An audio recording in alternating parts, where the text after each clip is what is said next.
اچھا آپ کو ہو سکتا ہے یہ تعداد یاد نہ رہے نا، بھئی کون سے جانور کے 20 ڈول ہیں، کس کے 30 ہیں، کس کا کل پانی نکالنا ہے، تو پریشان نہ ہوں۔ جیسے میں اپنی مثال دوں، مجھے تو کنویں سے اتفاق ہی نہیں پڑتا، واسطہ ہی نہیں پڑتا نا، تو اسی طرح آپ کی اکثریت بھی ایسی ہوگی کہ کبھی کنویں پہ آنا جانا ہوتا ہی نہیں ہے۔ تو یہ مسئلہ بس آپ نے پڑھ لیا، اتنا پتہ چل گیا ہے کہ یہ مسئلہ ہے، ایسا نہیں ہے کہ جانور گر کے مر گیا تو اس کو نکال دو جی بس مسئلہ ہی کوئی نہیں، نہیں مسئلہ ہے، اب کرنا کیا ہے؟ تو اس کے لیے پھر بہار شریف کھول کے فوراً مسئلہ دیکھ لیں۔ تو یوں ہوتا ہے، آپ کو صرف یہ سکھایا جا رہا ہے کہ کون سی کتاب میں کیا مسئلہ لکھا ہوا ہے، اور ضرورت پڑنے پہ آپ وہاں سے چیک کر لیں۔ زبانی حفظ کرنے کا نہیں کہا جا رہا، بس یہ سمجھ کر پڑھتے جائیں، اور اتنا سمجھ الحمدللہ رب العالمین آپ کو آ گیا ہوگا اب تک جو سٹوڈنٹس پڑھ رہے ہیں، کہ اگر کسی آیت کی تفسیر دیکھنی ہے تو کہاں دیکھنی ہے؟ وہ تفسیر میں دیکھنی ہے، خزائن العرفان میں۔ اچھا بخاری شریف کی حدیث کی شرح دیکھنی ہے تو کہاں قرآن پاک کھولیں گے؟ نہیں، بخاری شریف کی شرح نزہۃ القاری اس میں سے دیکھیں گے۔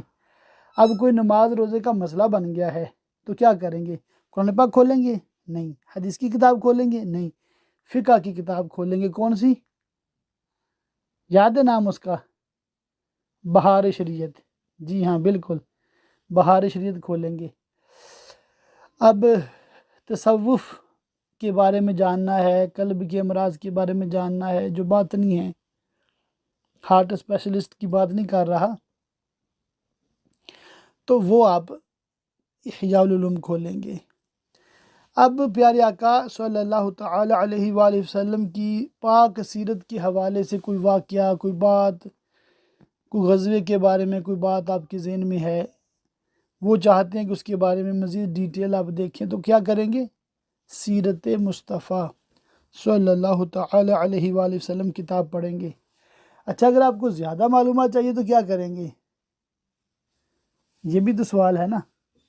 تو سیرت مصطفیٰ میں جن کتابوں کے حوالے دیے گئے ہیں، مثال کے طور پہ سب سے زیادہ حوالے مدارج النبوت کے دیے گئے ہیں، المواہب اللدنیہ کے دیے گئے ہیں، تو یہ کتابیں پھر مزید معلومات کے لیے یہ کتابیں کھولیں گے۔ تو جن سے ہو سکے سیرت مصطفیٰ صلی اللہ علیہ وآلہ وسلم کے ساتھ ساتھ مدارج النبوت جو شیخ عبدالحق محدث دہلوی علیہ رحمہ کی کتاب ہے اس کو بھی پڑھیں، بہت زیادہ تفصیلی معلومات انشاءاللہ تعالی حاصل ہوگی۔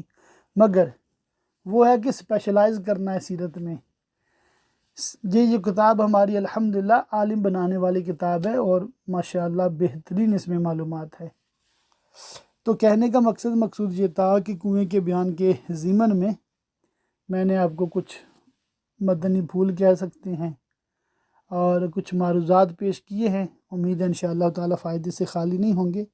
یہ اس لیے بھی عرض کر رہا ہوں کہ بعض گھبرا رہے ہیں نا، دل برداشتہ ہو رہے ہیں، وہ اتنا ماشاءاللہ پڑھ لیا تو یاد تو نہیں رہتا، یاد نہیں رہ رہا۔ تو بات یہ ہے کہ بس اتنا یاد ہے نا، پڑھا ہے، یہ تو کبھی نہیں بھولیں گے کہ ہم نے علم کورس پڑھا ہے انشاءاللہ تعالی۔ کتابوں کے نام بھی نہیں بھولیں گے اللہ کی رحمت سے، اور ان میں کیا کیا لکھا ہے یہ بھی نہیں بھولیں گے۔ ہاں تفصیل بھول جائیں گے کہ وہ جملہ کیا تھا، وہ عبارت کیا تھی، اچھا وہ حدیث پاک تو یاد آ رہا ہے پڑھی تھی، مگر اس کی پراپر کیا شرح ہے، تو وہ دیکھ کے پھر مطلب ترکیب بن جائے گی۔ اللہ تعالی ہم سب کو استقامت کے ساتھ عالم کورس کرانے کی توفیق عطا فرمائے۔ میں تو اپنے دل کو پہلے دن سے یہ تسلی دی ہوئی ہے کہ اللہ کی رحمت سے میں یہ اپنے بزرگوں کی کتابیں اس عالم کورس کی برکت سے لفظ بہ لفظ پڑھوں گا انشاءاللہ تعالی۔ تو کوئی پڑھے نہ پڑھے، انشاءاللہ تعالی میرا عالم کورس اردو ہو جائے گا مکمل انشاءاللہ تعالی۔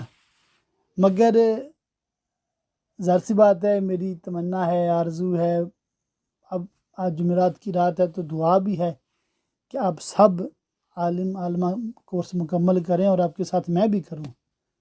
کہیں ایسا نہ ہو، اللہ نہ کرے یہ سسٹم رک جائے تو میں بھی رہ جاؤں۔